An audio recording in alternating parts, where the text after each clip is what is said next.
À 82 ans, elle révèle les 3 vérités sur la vie seule qu'on n'ose jamais avouer. Personne ne te prépare à renaître à 80 ans. Et pourtant, c'est la plus belle chose qui me soit arrivée. Asseyez-vous, prenez un café, et écoutez Esperanza, parce qu'elle a 82 ans, et elle vient de fracasser tous les mensonges qu'on nous raconte sur la solitude, l'amour, et le moment précis où une femme cesse d'exister pour les autres. Elle ne veut pas de votre pitié. Elle veut que vous écoutiez. Vraiment. Le jour où tout a basculé. Esperanza avait 75 ans quand elle a poussé son premier cri. Pas un cri de douleur. Pas un cri de peur. Un cri de rage et de joie mêlée, face à son miroir, vêtue d'une robe rouge cachée pendant 15 ans au fond d'une armoire. Son mari, Aurelio, venait de mourir. Et voilà la vérité qu'elle ose dire tout haut. Elle ne l'a pas pleuré comme on l'attendait. Elle a pleuré pour elle. Pour les 60 années passées à disparaître. Je ne me suis pas préparé à le perdre, dit-elle. Je me suis préparé à me rencontrer. Et c'est là que tout a commencé. La leçon du silence, à 8 ans, on t'apprend à t'éteindre. Tout a commencé bien plus tôt. À 8 ans, exactement. Esperanza riait dans la cour. Un rire franc, énorme, viscéral. Sa mère est apparue dans l'encadrement de la porte, ombre silencieuse, voix tranchante comme du verre brisé. Une fille bien ne fait pas de bruit. Les femmes bonnes n'attirent pas l'attention. On lui a tendu un châle bleu, rugueux, qui sentait le savon à la lavande. Et elle s'est faite petite, petite, jusqu'à ne plus exister. Exister en silence, c'était exister correctement, résume-t-elle aujourd'hui. Son rire, rangé au placard. Sa voix, réservée pour Noël, comme la belle vaisselle. À 19 ans, elle a dit oui au mariage, la bouche pleine de pierres, alors qu'elle aurait voulu hurler « Je ne suis pas prête ». Mais une femme bien ne hurle pas. Une femme bien sourit et sert le café. 60 ans de oui mon amour. Aurelio était un homme bon, travailleur, sérieux. Il ne l'a jamais frappé. Il ne l'a jamais trompé. Il a juste effacé Esperanza, sans le faire exprès, comme on essuie une table.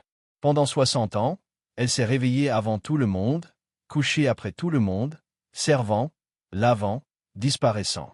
Les dimanches étaient les pires. 15 à 20 personnes à table. Elle cuisinait depuis 5 heures du matin. Mole, tamales, riz, haricots. Tout maison, tout parfait. Et elle ne s'asseyait jamais avec eux. Elle restait debout dans la cuisine, les mains gercées par l'eau froide, à manger les restes en cachette, tandis qu'il riait au salon. Je croyais que j'étais heureuse de servir. J'y croyais vraiment. Parfois, elle fantasmait de briser toute la vaisselle par terre. De crier « Débrouillez-vous, mangez seul, lavez vos assiettes ».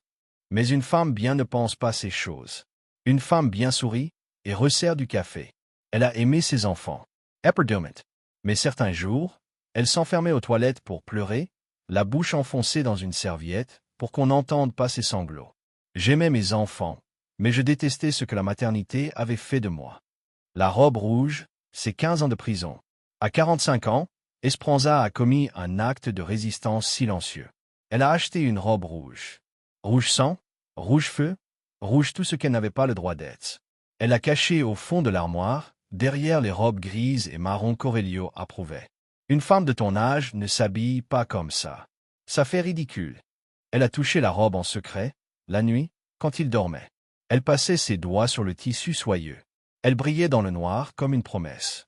Cette robe, c'était la femme qu'elle aurait pu être, si elle avait eu le courage. Mais le courage, paraît-il, les femmes bien n'en ont pas besoin. La goutte de sel, ou comment un café mal préparé peut sauver une vie. 3 mois avant la mort d'Aurelio, quelque chose s'est fissuré. Elle lui servait son café, comme tous les matins depuis 60 ans. Mais ce jour-là, par fatigue, par usure, par tout ce qui s'était accumulé, elle a mis du sel au lieu du sucre. Il a recraché le café. Il a crié. « Esperanza, 60 ans à faire le café, et tu ne sais toujours pas? Tu deviens folle comme ta mère. » Elle a nettoyé en silence. Elle a refait un café parfait. Mais elle n'a jamais oublié la petite tache sur la table en bois. Je la voyais chaque jour, comme une cicatrice. Le moment où j'avais presque osé me défendre. 3 mois plus tard, Aurelio faisait une crise cardiaque. À l'hôpital, elle lui tenait la main. Il est mort. Et la première pensée d'Esperanza, celle qu'elle a honte d'avoir eue, celle qu'elle n'avouera à personne, c'est « je n'ai plus à demander la permission pour rien ». Elle s'est détestée pour cette pensée. Mais c'était la pensée la plus honnête de sa vie. Le cri libérateur, acte 3, sans public. Au lendemain des funérailles, Esperanza a fait ce qu'elle n'avait jamais fait. Elle a sorti la robe rouge. Elle l'a enfilée. Elle s'est plantée devant le miroir. Et elle a hurlé. Elle a hurlé pour toutes les années où on l'a effacée. Pour les mots jamais dits. Pour la femme enterrée vivante en elle. Le tissu rouge flottait pendant que je tournais devant le miroir. Mes larmes se mélangeaient à un rire hystérique. Les voisins ont cru que je devenais folle de chagrin. Mais ce n'était pas du chagrin. C'était de la rage. Et de la joie. Enfin, terriblement, complètement vivante. Elle a dormi avec cette robe cette nuit-là. Le lendemain, elle s'est réveillée différente. Les trois vérités, personne ne te les dit, alors Esperanza le fait. Esperanza a mis 8 décennies à comprendre 3 choses simples et dévastatrices. Les voici. 1. La solitude, ce n'est pas être seul. C'est ne pas se connaître soi-même.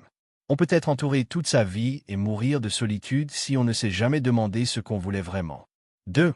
Il n'est jamais trop tard pour retrouver sa voix. Même si elle tremble. Même si tu as 80 ans. Même si tout le monde pense que ton histoire est finie. Le temps qu'il te reste est à toi. Pas à eux. 3. Parfois, l'amour le plus grand, c'est arrêter de disparaître. Tu as le droit d'exister. Pas pour servir, pas pour plaire, pas pour rassurer. Juste pour être là. Pour toi. Aujourd'hui, Esperanza boit son café seule, et elle ne changerait ça pour rien au monde. Ce matin, elle s'est assise dans sa cuisine. Une tasse, une chaise, la lumière dorée de 7 heures par la fenêtre. Ses mains sont couvertes de taches de vieillesse. Mais elles tiennent la tasse fermement. Mes fils me demandent si ça va. Maman, tu es bizarre. Tu ris toute seule. Je leur dis, je vais bien, mon fils. Et pour la première fois de ma vie, je ne mens pas. Elle mange du pain avec des haricots pour le dîner, parce que ça lui plaît. Elle regarde des dramas coréens. Elle met sa robe rouge pour aller au marché le mercredi. Elle s'assoit dans le beau salon même quand personne ne vient. J'ai mis 82 ans à me trouver. Mais me voilà. Seule, vivante, enfin présente dans ma propre vie. Alors, si toi aussi tu t'es senti invisible. Esperanza ne donne pas de leçons. Elle raconte. Et elle sait que beaucoup de femmes, en lisant ces lignes, reconnaîtront leur propre silence. Toi qui as toujours dit « oui », toi qui t'es éteinte pour que les autres brillent, toi qui as une robe rouge au fond d'un placard, ou un rêve, ou une colère, ou un rire que tu n'as jamais poussé. Esperanza te dit « ce n'est pas trop tard ». Tu peux renaître à 50, 70, 80 ans. Tu peux crier, dans ta cuisine, un matin de pluie. Tu peux arrêter de disparaître. Personne ne te prépare à ça. Personne ne te dit que tu peux te rencontrer pour la première fois quand tout le monde pense que ton histoire est terminée. Mais tu peux. Moi, je l'ai fait.